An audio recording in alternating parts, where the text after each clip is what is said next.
Yeah, look, there's a lot of tough questions embedded in all of that. I mean, I think one thing's for sure. I think FIRB probably will have to be additionally resourced if they're going to be able to properly understand what these metrics look like. And I think Bill's throwaway line about the ABS, is a serious one. I mean, I'm not quite sure what happened to some of these, world-class government-orientated services for the 8 years I was out of the country. But, as a developed country, you can't be getting your statistics wrong, right? I mean, people make fun of China about their stats all the time. I mean, if we fall into that category, forget about how we feel about foreign investment. We'll be going around the rest of the world begging for money, trying to convince people that we're a credible country.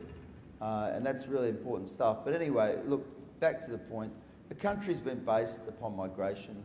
We are a country of migrants. It's been a melting pot for many years. I think that is part of what makes us such a special country. We've got so many natural advantages that it's fantastic in the context of a global regime. Ultimately, I do think it's interesting because that 1.2 billion is such a huge number, and there is so many people that would like to make Australia, if not their home, at least a place they can go and visit and play golf and whatever whenever they like.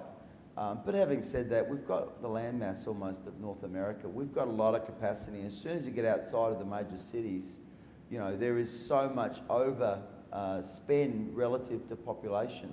So I do think we'll have to also think about things like fast trains and infrastructure and getting serious about some of our second-tier cities and how they're going to be used, because there's fabulous resources and quality of life and all those other things that people are desiring that I mentioned. And ultimately, I think it'll be very important both sides of Parliament support migration. And the biggest risk for us as a country is that we get protectionist and say, we're a country of migrants, but that's over. Now it's just for us, and everybody else can go away. I mean, you just can't play that sort of position in a global context, I think, and be credible.